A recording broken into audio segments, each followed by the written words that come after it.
একটি ইতিহাস কীর্তন করিব।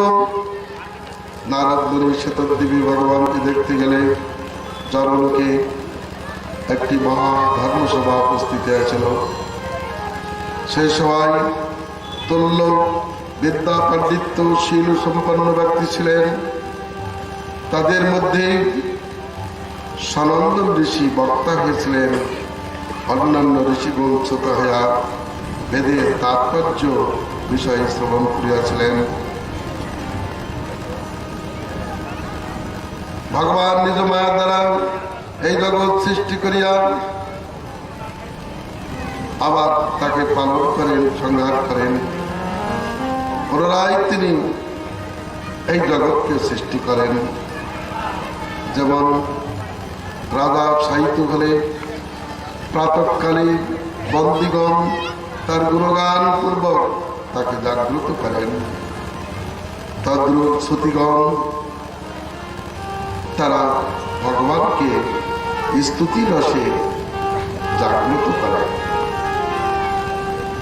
ভগবান নিঃশ্বাস যত সতীগণ স্তুতি রসাস্বাদে কৃষ্ণে জাগাই প্রতিদিন।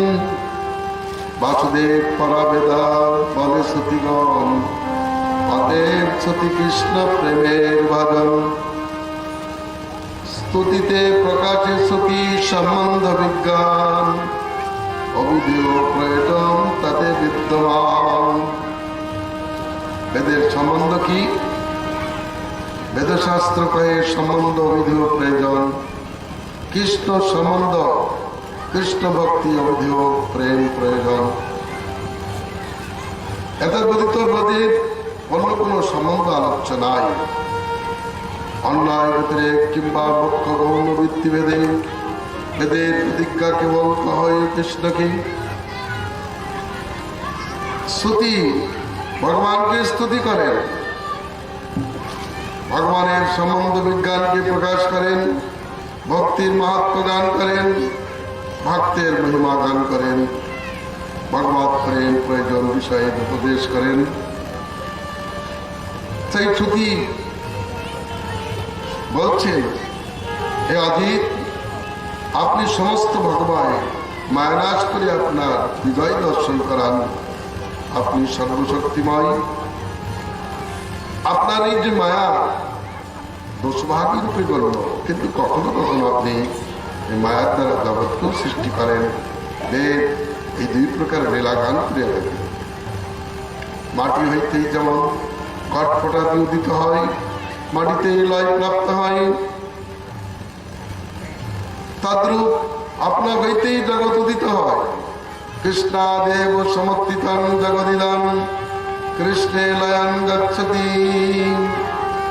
কৃষ্ণে তিষ্ঠতি বিশ্বমিতাদখিলং কৃষ্ণস্য দাসাভয়ং। কৃষ্ণেনাখিল জগতি বিপরীতা কৃষ্ণায় তস্मै নমঃ। কৃষ্ণ রক্ষতি ন জগৎপ্রায় গুরু কৃষ্ণ হে বিশ্বম্ভর। সতী বলছেন, কৃষ্ণই আমাদের রক্ষক, কৃষ্ণই পালক, তিনি জগৎগুরু জ্ঞানদাতা। তাই জগৎ উদ্ভূত হয়ে আছে, তাতেই অবস্থিত, তাতেই লয় প্রাপ্ত হয়। জীব কৃষ্ণের দাস, তিনি জীবের সদ্গতিদাতা। তাকে বিশ্বাস করা উচিত, তাকে নমস্কার করিলে জীব এই মরণ ধর্ম হইতে রক্ষা পান।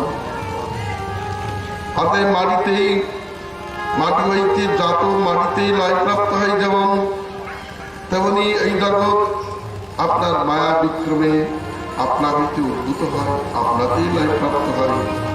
জান্যায় মনীষীগণ সর্বান্তঃকরণে আপনাতেই ভক্তি বিধান করিয়া থাকেন।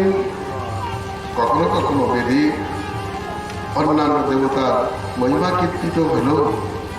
সেটা কেমন? যেমন পৃথিবীরই একটি খণ্ড বিশেষ, প্রকার বিশেষ ইট পাথরে পা দিলে যেমন ভূমিতেই দেওয়া হয়। দেবতার কীর্তন করিলেও ভগবানের কীর্তন হয়, কারণ ওই দেবগণ ভগবানের বাবুস্থানে। তবে দেবতার কীর্তনে ভগবানের সম্পূর্ণ কীর্তন হয় না। আর দেবতার ভজনাদির দ্বারাও জীব জন্মগতি থেকে রক্ষা পায় না। হে ভগবান, আপনি ত্রিগুণ মায়া মৃগীর নর্তক, পাপনাশী আপনার কথামৃত সমুদ্রে মার্জন করে জীব সর্ব পাপ থেকে মুক্ত হন। আপনি যাদের চিত্তে স্ফূর্তি প্রাপ্ত হন, তারা পাপ পুণ্যাতীত হয়ে থাকেন, তারা সর্বশুদ্ধিতে শুদ্ধিমান। যস্মরে পুণ্ডরীকাক্ষং সবাচ্ছপন্তরসি। পরন্তু ভগবান, যারা আপনার ভজন করে না, এই ভারতে সুদুর্লভ মনুষ্য জন্ম লাভ করে আপনার ভজন করে না, তারা কেবল কামড়ের হাপড়ের মতো শ্বাস প্রশ্বাস দিতে থাকে, তারা জীবন মৃত। আপনি বেদতন্ত্রে পশুর মতো তাদেরকে কর্মকাণ্ডে আবদ্ধ করিয়া থাকেন। কর্মকাণ্ড জ্ঞানকাণ্ড কে তারা অমৃত বলে খায়, নানা দলি ভ্রমণ করে, কদর্য ভক্ষণ করে, তার জন্ম অধঃপতনে যায়। এই শ্লোকে ভগবানের সর্বেশ্বরত্ব, তার ভজনের জন্ম সাফল্য গান করেছেন। আর বলছেন অনন্ত দেব, যারা স্থূলদর্শী, সেই স্থূলদর্শী গৌতমাদি ঋষিগণ উদরস্থিত মণিপুর ব্রহ্মের ঘোষণা করে। যারা অনুরাগী, সেই আরণীগণ হৃদয়স্থ ব্রহ্মের উপাসনা করেন।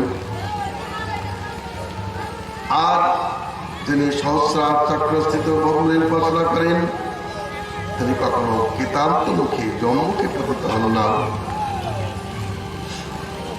ভগবান এই দেহের ষট চক্রে ৬টি রূপে অবস্থান করেন। হ্যাঁ, গোবিন্দ মঙ্গলম। কি হলো? গোবিন্দ, গোপাল, ঠিক আছে।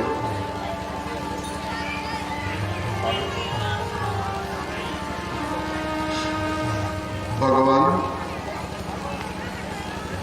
আপনি সর্বত্রই তো কারণ রূপে অবস্থিত। আপনি নিষ্কারণ, সর্বভূতে আপনি কারণ রূপে অবস্থিত। অচল পদার্থের মধ্যে আপনি সৎ রূপে অবস্থিত। যারা জানতে পারেন, তারা শোক মোহ থেকে মুক্ত হন। এই বিশ্বের নানা দেহে ভ্রমণকারী জীবগণ আপনারই অংশ। ইয়াই শাস্ত্রের নিরূপণ। ইয়া জানিয়াই বিবেকীগণ বেদ ধর্ম বিসর্জন করিয়া সুদৃঢ় ভক্তি যোগে আপনার পাদ পদ্মে ভজন করিয়া থাকেন। ঈশ্বর সুদূরবোধ আত্মতত্ত্ব জ্ঞাপনের জন্য আপনি এই জগতে নিজের মূর্তিকে প্রকাশ করেন, অবতারকে প্রকাশ করেন। আপনার চরিতামৃতি অবগাহন করে জীব সকল প্রকার সংসার ভ্রমণজনিত পরিশ্রম মুক্ত হয়ে থাকে। হে প্রভু, আপনার সেবাযোগ্য মর্তদেহ লাভ করে যারা অসৎ বিষয়ে ধাবিত হয়, তারা পশুর মতো গৃহান্ধকূপে পতিত হয়। আপনি নিরন্তর কৃপণ্য জীবকে সধর্মে প্রবর্তিত করবার জন্য কত ব্যবস্থাই না করিয়াছেন। মায়াবদ্ধ জীবের নাই কৃষ্ণ স্মৃতি জ্ঞান, জীবের কৃপায় কৃষ্ণ কইল বেদ পুরাণ। সাধু শাস্ত্র আত্মারূপে জীবকে জানায়, কৃষ্ণমর প্রভুদাতা জীবের হয়ে গান। অতএব ভগবান জীবকে জানার জন্য অনেক ব্যবস্থা নিয়ে থাকেন। যোগীগণ যাকে হৃদয়ের মধ্যে ধ্যান করেন, শত্রুগণ যাকে স্মরণ করে প্রাপ্ত হয়, গোপীগণ প্রেম লাভের জন্য যাকে হৃদয়ে ধারণ করেন, আমরা ছুতিগণ গোপী ভাবে গোপীদের ন্যায় আপনার পাদপদ্ম সুধার আচার সাধন করিয়া থাকি। হে ভগবান, আপনার ব্রহ্মাদি দেবতাগণের জন্ম হয়, কিন্তু আপনাকে জানিতে পারে এমন লোক সংসারে দুর্লভ। আবার আপনি সবকিছু আকর্ষণ করিয়া শয়ন করিলেও এক অনন্ত স্বরূপে অবস্থান করেন। আপনি সর্বশক্তিময়। যেমন খণ্ড রাজ্য প্রতিগণ প্রজাদের সেবা গ্রহণ করিয়া মহামণ্ডলেশ্বরকে পূজাদান করিয়া থাকে, তদ্রূপ দেবতাগণ মনুষ্যগণের পূজা লইয়া থাকেন। আবার মহামণ্ডলেশ্বর স্বরূপ আপনাকেই পূজা করিয়া থাকেন। আপনার ভয়ে বায়ু প্রবাহিত হয়, মৃত্যু প্রাণীর মধ্যে বিচরণ করে, সূর্য উদিত হয়, চন্দ্র তার শীতলতা দান করে। আপনি সর্বেশ্বর, আদৌ সর্বেশ্বর জ্ঞান কৃষ্ণেতে হইবে। অন্য দেবগণ ভগবানের বাহুস্থানীয়, তারা নানা অঙ্গ হইতে দাঁতে গেছেন। যদি কেউ বলেন ভগবান সৎ হইতে যখন এই জগৎ জাত হয়েছে, আপনা হইতে যখন এই জগৎ জাত হয়েছে, তখন এই জগৎটি সৎ বা চিন্তা বলা যায়। যেমন জাদুঘর সৎ, কিন্তু তার জাদুবিদ্যা সৎ নয়।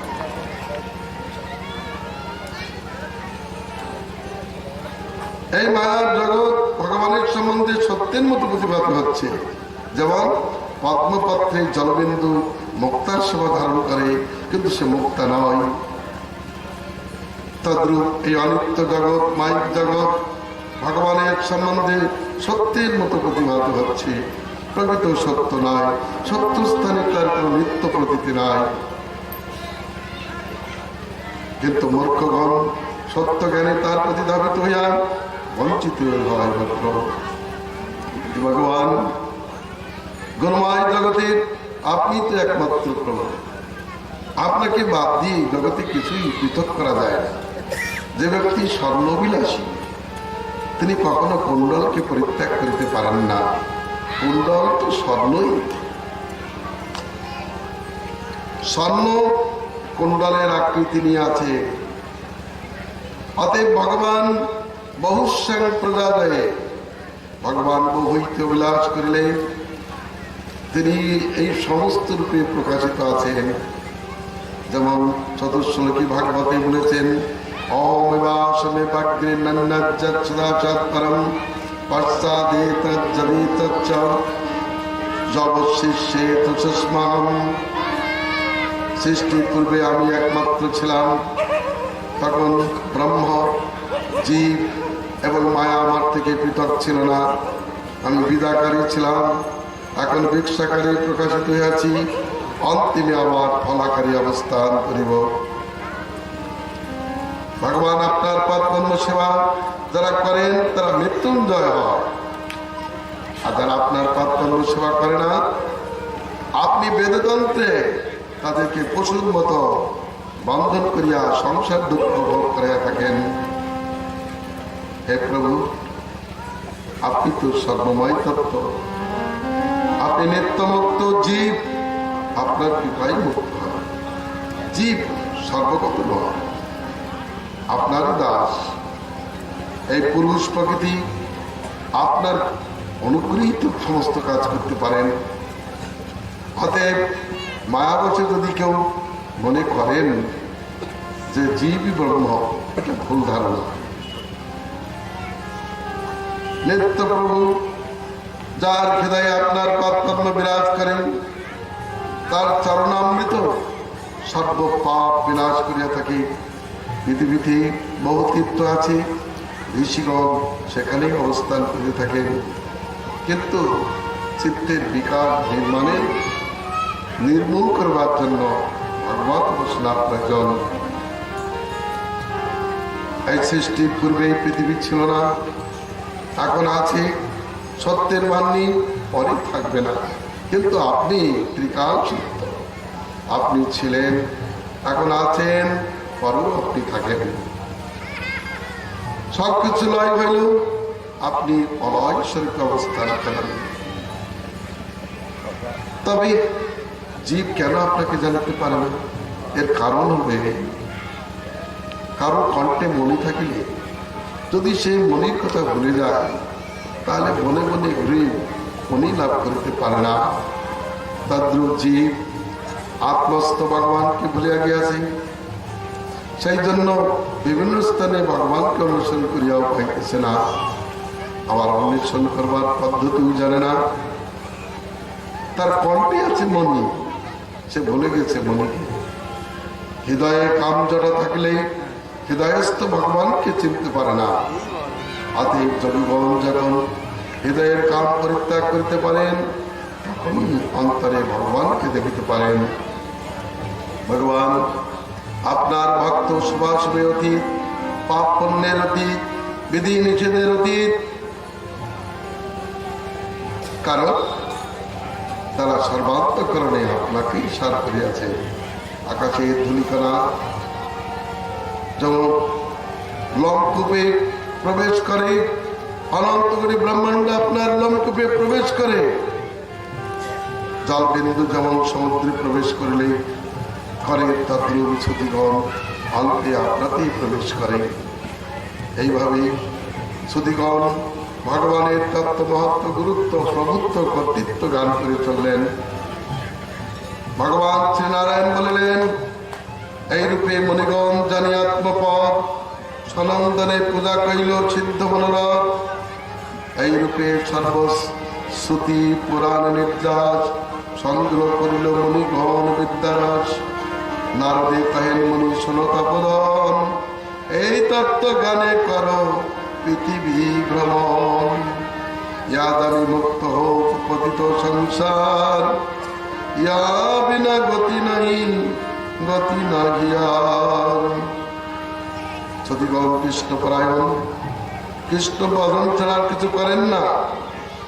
সাধ্বী পতিব্রতা যেমন পতির সেবা ছাড়া আর কিছু করেন না, তদ্রূপ সতীগণ কেবল কৃষ্ণেরই ভজন করিয়া থাকেন। সতী বেদমন্ত্র কিভাবে পূজা করছেন মহোপনিষদে বলেছেন। সেই সতীগণ ভগবত সভায় আগ্রহী হয়ে কেউ ব্রজস্থিত গাভী রূপে, কেউ বা বৎসাদি রূপে, কেউ বা বৃক্ষাদি রূপে, কেউ বা স্বকীয় নারী রূপে, কৃষ্ণের মহিষী রূপে, কেউ বা গোপী রূপে, কেউ বা পশু পক্ষী রূপে, কেউ বা মৃগাদি রূপে কৃষ্ণের সেবা করিতেছেন। গাভী হয়ে কৃষ্ণকে দুগ্ধ দান করিতেছেন, ময়ূর হয়ে কৃষ্ণের আনন্দ বিধান করিতেছেন, পেখম তুলে নিয়েছে। আবার এদিকে হরিণী হয়েও ভগবানের সেবা বিধান করিতেছেন। এরা সবই ঋক মন্ত্র। তারা ভিন্ন ভিন্ন রূপ ধারণ করে কৃষ্ণের সেবা করিতেছেন। এটাই হল শ্রুতির অর্থ। শ্রুতি ভগবানকে উদ্দেশ্য করে করতে পারে কখন, যেমন প্রাকৃত জীব হয়, হরিনাম উচ্চারিত হয় না, কিন্তু সেবন্মুখ হলে সেই জীবায় স্বয়ং হরিনাম উচ্চারিত হন। তদ্রূপ জীব বেদ যখন কৃষ্ণোন্মুখ হয়, বেদ বচনকে ধরে জীব কৃষ্ণোন্মুখ হলে তখন ভগবানকে জানতে পারেন, কারণ ভগবান বেদৈক গম্য। আবার বলেছেন তিনি বেদাতি, বেদ তাকে জানতে পারে না। আবার শাস্ত্রে সিদ্ধান্ত দিয়েছেন বেদৈক গম্য। কখন? যখন জীব সবন্মুখ হয়, তখন বেদের প্রতিবদ্ধ বিষয় জানতে পারে। এই শ্রুতিতে যখন কৃষ্ণ পর ব্যাখ্যা আরম্ভ হয়, শ্রুতি যখন কৃষ্ণপরায়ণ হয়, সবন্মুখ হয়, তখন তারা ভগবানকে বোঝাতে পারেন, জানতে পারেন। অতএব রাজার প্রশ্ন ছিল, ত্রিগুণময় বেদ কি করে নির্গুণ ব্রহ্মকে উদ্দেশ্য করেন? এরপরে আমাদের আলোচ্য বিষয়, রাজা প্রশ্ন করেছেন, গুরুদেব, দেব অসুর মনুষ্যদের মধ্যে যারা অমঙ্গল চেষ্টাযুক্ত শিবকে ভজন করেন, তারা তো ধনধান্যে পূর্ণ থাকেন, পরন্তু ষড়ৈশ্বর্যবতী লক্ষ্মীনাথ নারায়ণের পূজাকারীগণ নিঃস্ব হয় কেন? বিরুদ্ধশীলযুক্ত ব্যক্তিদের ভজন গতি বিরুদ্ধ হইল কেন? অর্থাৎ যিনি ষড়ৈশ্বর্যপতি তার ভজনকারী নিঃস্ব হয়, আর যিনি নিঃস্ব মহাদেব তার ভজনকারী এই ধন সম্পত্তিতে পূর্ণ হয় কেন? তদুত্তরে শ্রী সুখদেব গোস্বামী বলিলেন, শিব শক্তি দ্রুত সচ্ছদ ত্রিলিঙ্গ গুণ সমৃত বৈকারিক সৈদস্য তামস চিত্তহং ত্রিধাম। শিব সর্বদাই শক্তিযুক্ত, আর শক্তি ত্রিগুণময়ী। ত্রিগুণময়ী শক্তির সঙ্গে বিরাজ করায় শিবের ভক্তগণ ওই বিকারভূত বস্তুই প্রাপ্ত হন।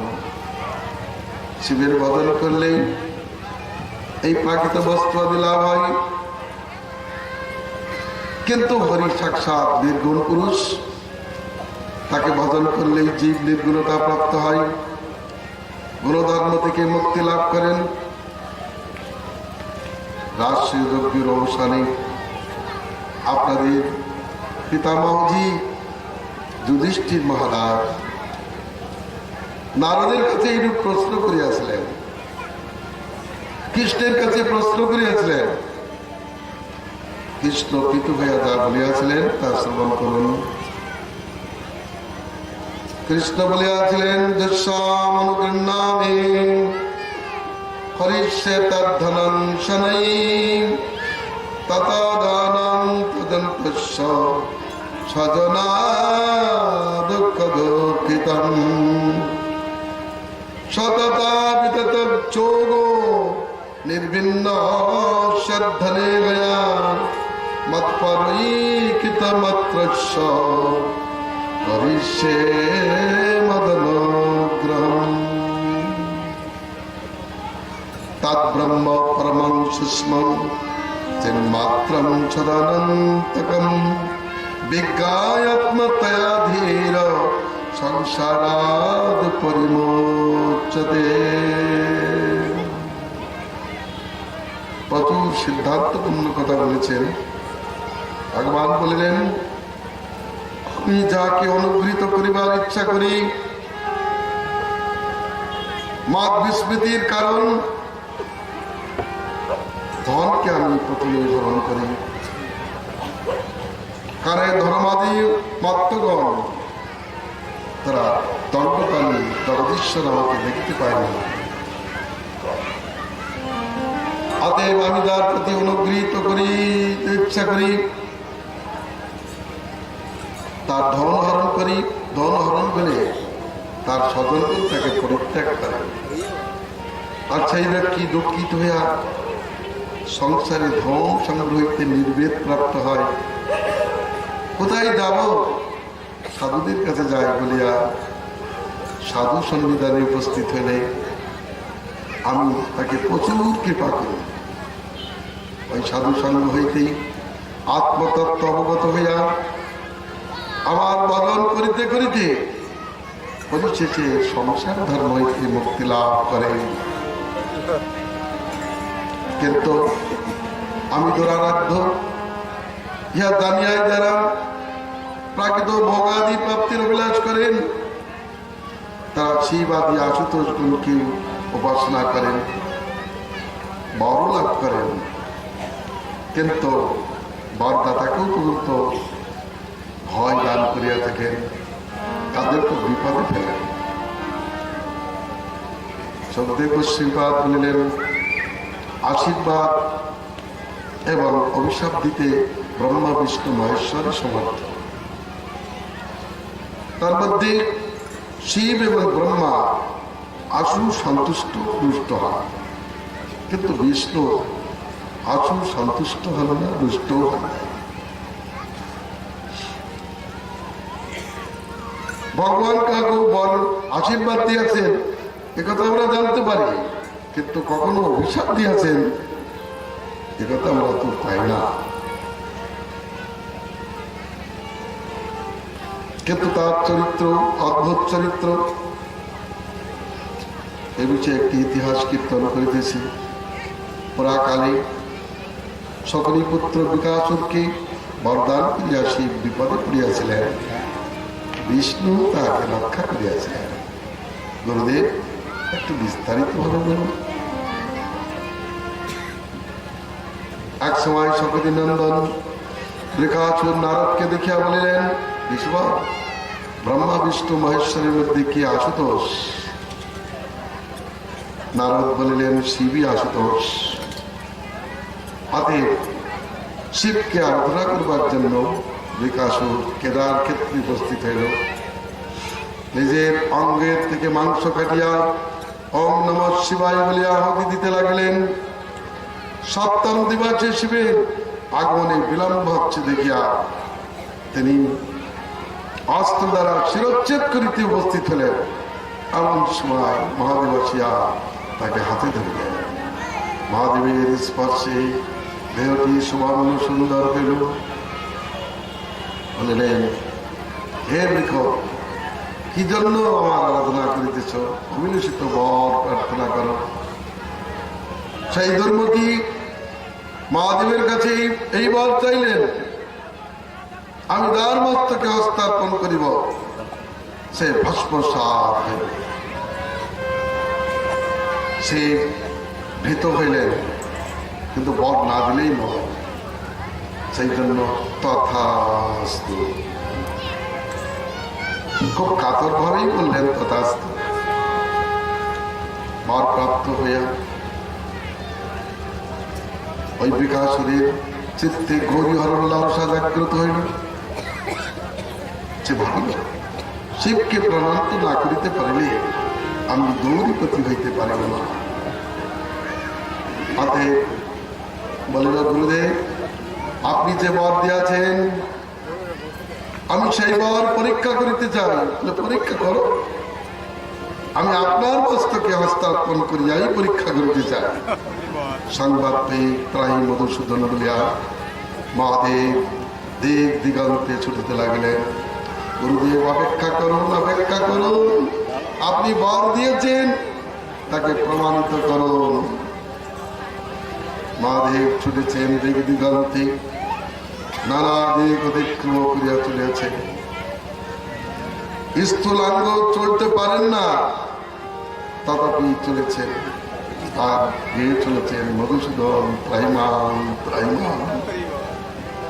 বৈকুণ্ঠ থেকে ভগবান শিবের দুর্গতি দর্শন করিয়া করুণ চিত্তে তাকে বিপদ মুক্ত করবার জন্য এক ব্রহ্মচারীর বেশ ধারণ করব ওই অসুরের সম্মুখে উপস্থিত হলেন। আর বলিলেন, শাকুনে ভবান ব্যক্তম শ্রান্ত কিং দুর্মাগত খনং বিশ্বান্মতাং প্রবিশ্য আত্মায়াং সর্বকামধেধু। এই শকুনিনন্দন, আপনাকে তো পরিশ্রান্ত দেখাচ্ছি, কি জন্য এত দূর আসিয়াছেন? ক্ষণকাল বিশ্রাম করুন।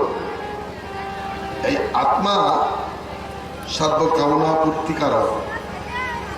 যদি আমরা শ্রবণের যোগ্য হই, তাহলে আপনার অধ্যবসায় আমাদের কাছে প্রকাশ করুন।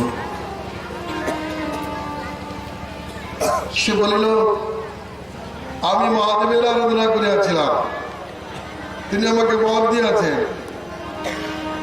আমি বর পরীক্ষা করিতে চাই। তিনি এখন ভীতভাবে পলায় যাইতেছেন। কি বর দিয়েছেন? কি বর চেয়েছেন? আমি যার মস্তকে হস্তার্পণ করিব সে ভস্মসাৎ হবে। আমি বর পরীক্ষার জন্য তার মস্তকে হস্ত স্থাপন করিতে ইচ্ছা করি, কিন্তু তিনি ভীত হয়ে চলছেন। ভগবান বললেন, যদি এই রূপী হয়ে থাকে, আমরা কিন্তু শিবের বাক্যে বিশ্বাস করি না। কারণ দক্ষ সাপে শিব পিশাচত্ব প্রাপ্ত হয়েছে। সবসময় মনুষ্য সমাজ পরিত্যাগ করে ভূত পেট পিতারদের সঙ্গে অবস্থান করে।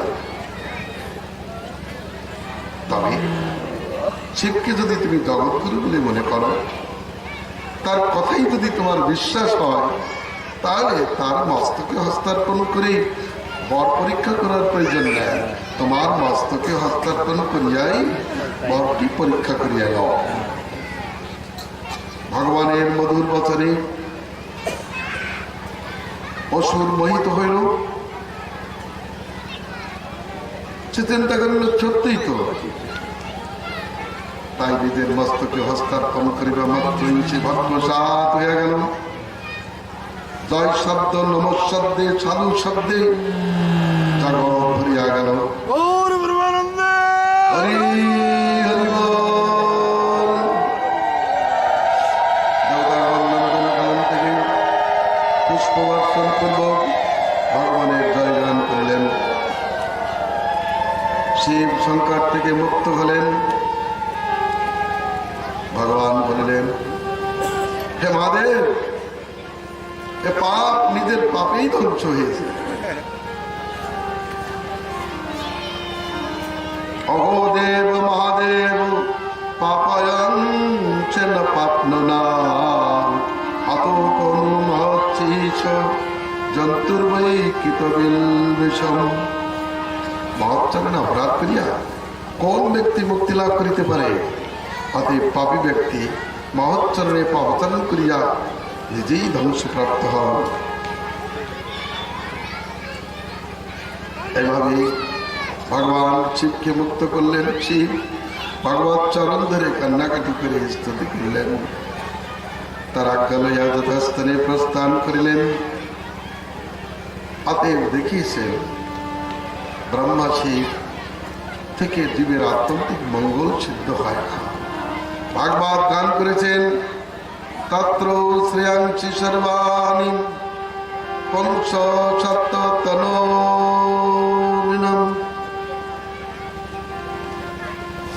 জগদীশ জগৎ কীর্তিত নিয়ে বসে আছেন ব্রহ্মা বিষ্ণু মহেশ্বর, কিন্তু ইহাদের মধ্যে একমাত্র সপ্ততনু বিষ্ণু হইতে জীবের আত্যন্তিক মঙ্গল হয়। ব্রহ্মা শিব হইতে হয় না। এরা জীবকে অমৃতত্ব দান করতে পারে না, এরা জীবকে অভয় দান করতে পারে না। অভয় লাভের জন্য এরা ভগবানের আরাধনা করিয়া থাকেন। একমাত্র শ্রী গোবিন্দই অকুত ভয়, তাকে ভজন করলেই জীব সমস্ত ভয় থেকে মুক্তি লাভ করে। তার শরণাগতি হইতে জীবের অমৃতত্ব সিদ্ধ হয়। কিন্তু এই জগৎ সংসারে জীব নিতান্ত দুর্ভাগা। এই সিদ্ধান্ত না জানিয়া কামস্তৈ হিতজ্ঞানা প্রবদ্ধন্তেন্ন দেবতা নানা প্রকার কামনা বাসনার বসে বা অজ্ঞতার বসে অথবা দুষ্কৃতির বসে তারা নানা অমঙ্গলকর দেবদেবীর আরাধনা করিয়া থাকে। মঙ্গল যে বস্তু, সে বস্তু একমাত্র গোবিন্দ ছাড়া কেউ দিতে পারেন না। জগতের জীব যাকে মঙ্গল বলে সেটি মঙ্গল নয়। মঙ্গলাং ভগবান বিষ্ণু মঙ্গলাং মধুসূদন মঙ্গলাং গরুড়ধ্বজ মঙ্গলায় তনু হরি। বিষ্ণু স্মরণ মাত্রেণ মঙ্গলং শন্ন সংশয়। বিষ্ণু স্মরণ থেকেই মঙ্গল হয়। ব্রহ্মা নারদকে বলেছেন, ভগবানের চরণই একমাত্র শ্রেয়ের আস্পদ স্বরূপ। ব্রহ্মা জানিয়েছেন শ্রেয় সেতিং ভক্তি, হে গোবিন্দ আপনার ভক্তি শ্রেয় পথ। তাকে পরিত্যাগ করিয়া যারা অন্য পথে পথে আত্মকল্যাণ লাভ করিতে চাই, তারা যেন ধান ছড়িয়ে তুষ করিতে থাকে। তাদের কুটাকুটি সার হয়, তারা কখনো মঙ্গল লাভ করিতে পারে না। ভগবানের করুণার অন্ত নাই, জীবের দৌরাত্মেরও অন্ত নাই। ভগবান বলে চলেছেন, জীব অন্যথা করে চলেছে। একটু জ্ঞান ফিরছে না। কত ভাগবত শুনছে, আজকাল তো ভাগবতের ছড়াছড়ি, কিন্তু ভাগবত ছিল দুর্বুদ্ধি। এই ভাগবত শুনে যাচ্ছে, পরক্ষণেই পাড়া বলে দিচ্ছে। ভাগবত শুনছে, আর ওদিকে নানা প্রকার গাজন আরম্ভ করছে। বোধ না, একটা মেথরকে দেখলাম ময়লা তুলছে আর সেই হাতেই খাচ্ছে। দুর্বুদ্ধিতে কাঁদিয়ে বোধ না, ভাগবত শোনে না, কর্মগোচর হচ্ছে না, শুনলে কি হবে, ধারণ করতে পারছে না, বোধ হচ্ছে না। কি বললেন ভাগবত? বেদব্যাস, যিনি নিজের জীবনে আচরণ করে জগৎকে শিক্ষা দিচ্ছেন যে আমি ঠকে গেছি, তোমরা এরূপ ঠকিও না। আমি ধর্মার্থ কাম মোক্ষের চিন্তা করে নানা কথা লিখেছিলাম, তাতে আমি চিত্তের পূর্ণ শান্তি লাভ করিতে পারি না। একক শ্রী গোবিন্দ আরাধনা করে ভক্তি যোগ সমাধিতে আমি পূর্ণাত্মা হয়েছি। অতএব জীব, তুমি যদি সেই পরিপূর্ণ চিত্ত প্রসাদ লাভ করিতে চাও, সর্বান্তঃকরণে গোবিন্দকে ভজন করো আর অন্যকে নমস্কার। শুধুমাত্র আদৌ সর্বেশ্বর জ্ঞান কৃষ্ণেতে হইবে, অন্য দেবে কবু অবজ্ঞা না করিবে। ভজন করো তো গোবিন্দেরই ভজন করো, অন্যের ভজনে আত্যন্তিক মঙ্গল সম্ভাবনা না। তারা ভজনীয় নয়, মনে করছে মানুষ ভজনীয়। কে ভজন করেন? যেমন এই জগতের লোক, কোন একজন ব্যক্তি অমুককে ভগবান বলেছেন, সে তো ভগবান নয়, আর তার দেখা দেখি মূর্খগণ তাকেও ভগবান বলছে। এইভাবেই চলছে। আর কে মঙ্গল দিতে পারে? কোথার থেকে মঙ্গল লাভ হয়? নারদ মুনি এক সময় দ্বারকায় যে ভগবানকে জানালেন, ভগবান, জীব জাতি দুঃখ পাচ্ছে, আপনি তাদের বাঞ্ছিত বস্তু দান করুন, আপনি তো কল্পতরু। নারদ বললেন, ঠিক আছে, তুমি তাদেরকে দিয়ে দাও। ঝুড়ি ভরে ভরে ফেলতে লাগলেন। সকলের মাথায় সবকিছু পড়ছে, আর ঝুড়ির ভিতরে একটা রয়ে গেছে, সেটা আর পড়ছে না। সেটা ঝাড়া দিতেই পড়লো কৃষ্ণের চরণে। ওইটার নামই হচ্ছে শ্রেয় বা কল্যাণ। শিক্ষা দিলেন, যত কিছু পড়লো সকলের মাথায়, কিন্তু শ্রেয় আছে গোবিন্দ চরণে। যদি কেউ শ্রেয় লাভ করতে চান, তাহলে নিশ্চয় গোবিন্দের চরণ ভজন করিবেন, তা না হলে অমঙ্গল অবশ্যম্ভাবী। এরপরও আবার 89 অধ্যায়ে একটা বিশেষ সিদ্ধান্ত উপাখ্যান তুলে ধরেছেন। সুখদেব গোস্বামীপাদ বললেন, পুরাকালে সরস্বতী নদীর তটে একটি মহাযজ্ঞের অনুষ্ঠান হয়েছিল। সেই যজ্ঞস্থলে ব্রহ্মা বিষ্ণু মহেশ্বরের মধ্যে কে মহান, এইরূপ প্রশ্ন উঠিয়াছিল। বেদব্যাস চলিত নানা শাস্ত্রে নানা বাক্যে তাদের মোহ উপস্থিত হলে তারা কে মহান নির্ণয় করিতে না পারিয়া পরিশেষে ব্রহ্মনন্দন ভৃগুকে পরীক্ষা করিবার জন্য পাঠাইলেন। ভৃগুর মধ্যে ভগবৎ শক্তির আবেশ হইল। পরীক্ষার্থে তিনি ব্রহ্মার সদনে উপস্থিত হইলেন। ব্রহ্মার সম্মুখে উপস্থিত হইয়া প্রণাম করিলেন না। ব্রহ্মা তাতে ক্রুদ্ধ হইয়া তাকে মারিতে উঠিলে তিনিও সেখান থেকে কৈলাস পর্বতে উপস্থিত হলেন। সে দূর থেকে ভৃগুকে আসতে দেখিয়া এসো ভাই, এসো ভাই, তাকে আলিঙ্গন করবার জন্য ছুটলেন। কিন্তু ভৃগু বললেন, তুমি আমাকে স্পর্শ করো না, তুমি অঙ্গে ভস্ম মাখিয়াছ, তুমি ভূত প্রেত পিতাদের নিয়ে থাকো, আমাকে স্পর্শ করো না। মহাদেব অত্যন্ত রুষ্ট হয়ে ত্রিশূল দ্বারা তাকে প্রাণান্ত করিতে উঠিলে পার্বতী তার চরণ ধরে রাখলেন। ভৃগু তাকে পরীক্ষা করে চললেন এবার বৈকুণ্ঠ ধামে। বৈকুণ্ঠ ধামে যে সরাসরি লক্ষ্মীর বিলাস ভবনে উপস্থিত হলেন, ভগবান তখন লক্ষ্মীর সহিত শয়ন লীলায় ছিলেন। ভৃগু এতটুকু ভগবত তেজ প্রাপ্ত হয়েছিলেন, সঙ্গে সঙ্গে শয়ন সে নারায়ণের বক্ষস্থলে পদাঘাত করিলেন। অহো ভগবান সঙ্গে সঙ্গে উঠে লক্ষ্মীর সহিত ব্যস্ত সমস্ত ভাবে তার পদবন্দনা করিলেন আর বলিলেন, হে ব্রাহ্মণ স্বাগত, আসুন আসুন, এ আসনে বসুন, আপনার আগমন জানিতে পারি না, ক্ষমা করুন। আপনার পদধূলি দ্বারা এই লোককে পবিত্র করুন। আপনার চরণ চিহ্ন বক্সে ধারণ করে আমি আজ লক্ষ্মীর একান্ত কৃপাভাজন হইলাম। আমি চিরদিন এই ভৃগুপদ চিহ্ন বক্ষস্থলে রাখিব।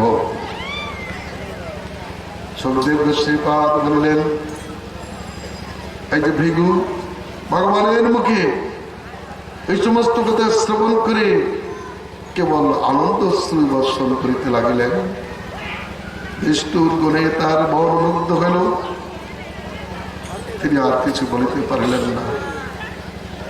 কাঁদিতে কাঁদিতে যজ্ঞস্থলে উপস্থিত হইয়া বলিলেন, মণিগণ, আমি এই অনুভব করিলাম বিষ্ণুই হচ্ছে মহান। মহান শব্দটা আমরা যেখানে সেখানে ব্যবহার করি। মহান কাকে বলে? না খন্নতে মানেই দশমাত সমান নিগদ্ধতে, যাকে কোনো পরিমাপকের দ্বারা মাপা যায় না, তাকে বলে মহান। যার অন্তরায় ব্রহ্মা শিবাদির অন্ত আছে, তারা সীমিত, শ্রী গোবিন্দ শিব, অতএব তিনি মহান। উপচার হিসেবে তাদেরকে মহান বলা হয়। যেমন ছোট ছেলেকে বাবা বলা হয়। ছোট ছেলে তো বাবা নয়, তাকে বাবা বলে থাকে, বাবা কোলে এসো, এমনটি বলে থাকে। শাস্ত্রে শিবাদিকে যে ভগবান বলেছেন, উপচার হিসেবে বলেছেন, ভগবান নয়। ভগবানকে যার পাপ কর্ম হইতে গঙ্গা দেবীর আবির্ভাব হয়েছে, তিনি ভগবান। মৈত্র মুনি বলেছেন, সর্বকারণ কারণে। ভগবান শব্দ মৈত্রেয় সর্বকারণ কারণে, তিনি সমস্ত কারণের কারণ, সেখানেই ভগবান শব্দ ব্যবহার করা হয়।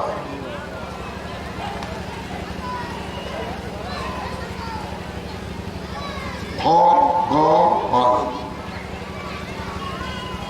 পুরাণে বলেছেন, ভ শব্দের সম্ভার্তা, ভর্তা, সম্ভার্তা, গ শব্দের তিনটি অর্থ। গময়িতা, নেতা, স্রষ্টা।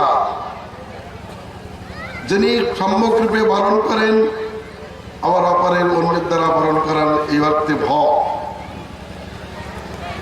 গ শব্দের তিনটি অর্থ, গময়িতা, নেতা, স্রষ্টা। তিনি জ্ঞানদাতা, নেতা এবং জগতের সৃষ্টি।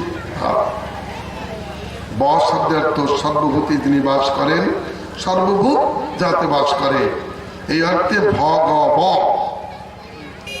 আর এইরূপ মহত্ব যার আছে, সেই অর্থে বতু প্রত্যয় যোগে ভগব পান শব্দটা নিষ্পন্ন হলে ঋষিগণ একটি ব ব্যাকরণ মতে লুপ্ত করে ভগবান শব্দ নিষ্পন্ন করিয়াছেন।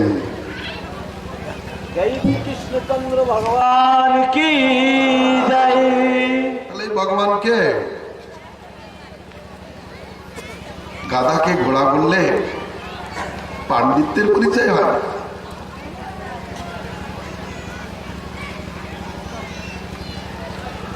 ভগবানের লক্ষণ কি বলে দিলেন, ভূয়ান সংসাদ বিষ্ণু।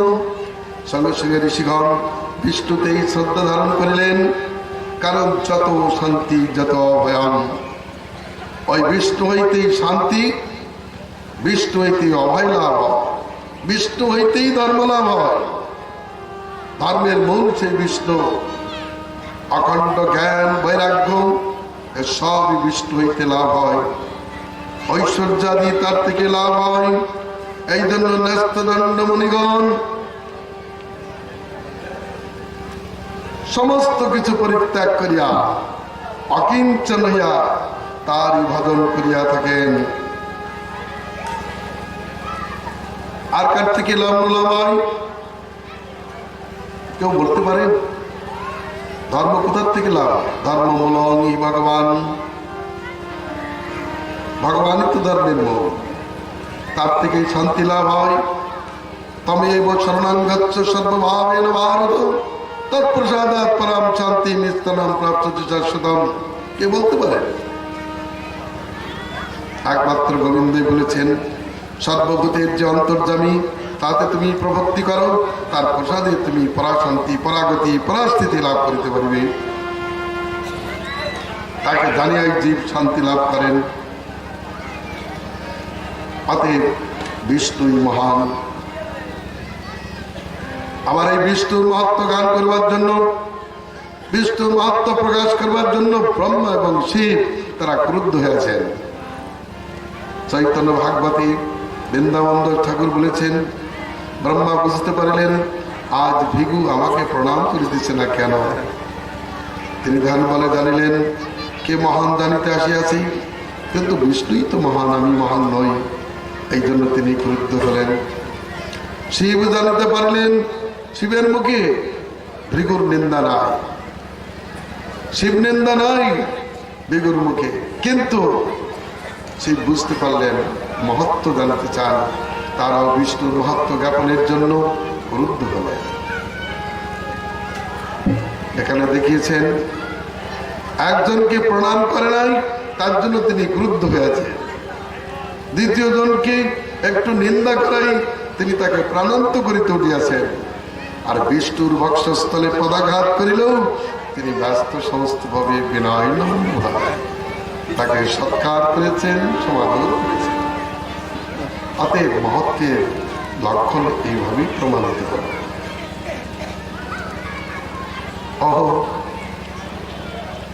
আবার কৃষ্ণের মাহাত্ম্য বিচার হবে। এত বিষ্ণুর মাহাত্ম্য গানের পর সঙ্গে সঙ্গে কৃষ্ণের মাহাত্ম্য গানের কথা হবে। এক সময় দ্বারকায় ভগবান অবস্থান করিতেছেন। এক ব্রাহ্মণের সন্তান প্রসব করিল, সন্তানটি মরিয়া গেল। সেই সন্তান লইয়া ব্রাহ্মণ রাজদ্বারে রাখিয়া উগ্রেশ্বর রাজকে নিন্দা করিতে লাগলেন। বলিলেন, এই রাজা ব্রহ্মবিদ্বেষী, ষট প্রকৃতির লুব্ধ বিষয়াত্মা, ক্ষত্রিয় বন্ধু, তার কর্মদোষে আমার এই পুত্র পঞ্চত্ব প্রাপ্ত হয়েছে। অন্য শাস্ত্র আছে, আহা যে সমস্ত রাজগণ হিংসাপরায়ণ, যারা দুঃশীল অজিতেন্দ্রিয়, তাদের প্রজাগণ নিশ্চয়ই দুঃখ ভোগ করিয়া থাকে। শাস্ত্র অন্যত্র বলেছেন, অসদ্বিত্তৌ হি নিপতা বকালে মৃয়তে জনম। রাজা যদি অসদ্বৃত্তি যুক্ত হয় তাহলে জনগণ অকালেই মৃত্যুবরণ করে। এইভাবে নিন্দা করিয়া ব্রাহ্মণ চলিয়া গেলেন। অগ্রেসর মহারাজ সেই সন্তানের সৎকার করিলেন। মৃতবৎস হয় ব্রাহ্মণী প্রতি বছর সন্তান প্রসব করিতে লাগিলেন। আর প্রসব মাত্রই সন্তান মৃত্যু মুখে পড়িতে লাগিল। এবং পূর্ববাদ ব্রাহ্মণ রাজদ্বারে সন্তান রাখিয়া রাজাকে নিন্দা করিয়া চলিয়া যাইতে লাগিলেন। এবার নবম পুত্র দ্বারে রেখে তিনি রাজাকে নিন্দা করিতেছেন, আক্ষেপ করিতেছেন। এমন সময় অর্জুন আসিয়া বললেন, এই ব্রাহ্মণ, হে ব্রাহ্মণ, আপনি দুঃখ করিতেছেন কেন? বলেন, দেখো রাজা দুষ্ট, তার জন্য আমার পুত্র বিয়োগ হইতেছে। অর্জুন বলিলেন, যে রাজার রাজ্যে ব্রাহ্মণ দুঃখ ভোগ করে সেই রাজা রাজা নয়, নটরাজ। আর কৃষ্ণই বা কেন এর প্রতিকার করিতেছেন না? ঠিক আছে ব্রাহ্মণ, আমি আপনার